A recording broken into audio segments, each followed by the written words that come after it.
Hai semuanya, inget gak waktu MPLS tuh kita masih malu-malu, belum kenal satu sama lain.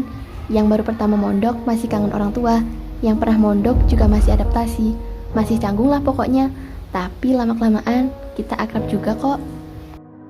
Sekarang kita lanjut ke jalan bareng pertama kita, yaitu ke ITS. Di sana kita belajar ilmu baru, jalan-jalan kelilingnya fisika yang ternyata ada banyak banget macamnya. Dan juga ketemu sama saudara kita, anak Renaissance Ragen.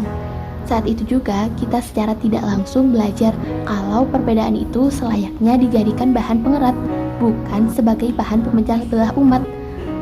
Dan hari itu kita akhiri dengan melihat bulan purnama yang baru saja terbit, waktu itu di Pantai Kenjeran, Surabaya.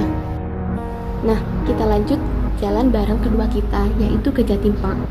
Jatim Park memang terkenal dengan wahana bermainnya, tapi kalau kita beda, kita harus lari-lari, buru-buru ngisi laporan dulu, baru bisa main-main.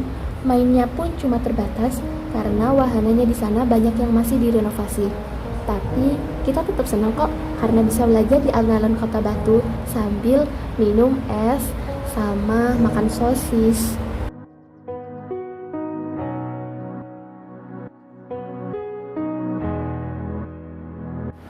Sekarang mari kita mengenang Ramadan pertama sekaligus terakhir kita di pondok. Hari-hari yang penuh kegopohan karena bel yang tak pernah lelah untuk berbunyi. Tak lupa kitapan di teras sekolah di pagi hari dan juga di masjid ketika ba'da asar dan tarawih. Khusus untuk santri putri, aku yakin kalian pasti ingat betapa kewalahannya kita untuk mengimbangi kecepatan maknai ustadz-ustadz setiap bandongan. Dan waktu itu pertemanan kita diuji karena kita nggak bisa saling tunggu, karena nanti kalau telat bakal dihukum dengan berdiri di depan jamaah setelah sholat fardu. Selanjutnya kita akan melanjutkan perjalanan yang ketiga kita, yaitu ke pabrik ais. Oh maaf, ternyata nggak jadi. Bu Vindi bilang kalau perusahaannya ditutup soalnya ada virus baru yang masuk ke Indonesia, yaitu virus corona. Jadi kita nggak jadi berangkat. Semuanya sedih waktu itu, tapi Bu Vindi tetap menguatkan kita dengan janji-janji, ya ternyata nggak terrealisasi juga. Pandemi identik dengan protokol kesehatan, mulai dari memakai masker, selalu cuci tangan, hingga jaga jarak. Kita pun menjalani beberapa skenario protokol, yaitu pakai baju bebas, sistem pergantian shift, dan juga duduk wajib berjarak. Juga tak luput untuk selalu pakai masker. Jadi banyak temanku yang bersedih karena nggak bisa pelukan.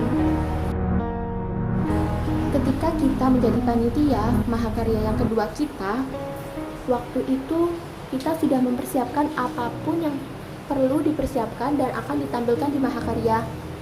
Kurang lebih tinggal 5 hari lagi tampil, ternyata lagi-lagi ada halangan yang menyebabkan mahakaryanya tidak jadi terselenggara, yaitu virus corona.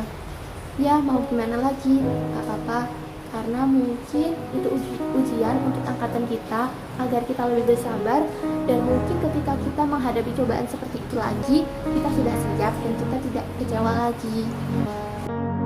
Nah, di tahun 2021 ini kita menginjak kelas 3. Kelas 3 adalah masa penentu masa depan kita. Selain belajar, kita tentu harus memperkuat doa. Salah satu caranya ya dengan istighosah tiap malam. Tak pernah luput satu malam pun demi kelancaran segala urusan kita saat ini maupun di masa depan. Mulailah kita menjadi kelas 12 sejati. Kita menjalani berbagai macam ujian, mulai dari ujian praktik hingga ujian tulis, mulai dari bahasa Arab hingga seni budaya. Kita harus menghafal kitab balaghah hingga mengecap kot selama beberapa hari. Sekarang tibalah kita di penghujung masa SMA. Di tanggal 7 April 2021 ini, kita mengadakan Yaumul Mu'adaah. Besok, kita sudah berpisah untuk mengejar masa depan kita masing-masing. Kali ini, bolehlah kita berpisah sejenak untuk bertemu lagi di masa depan ketika kita sudah sukses di jalan kita masing-masing. Terima kasih, salam dari Gama untuk semua.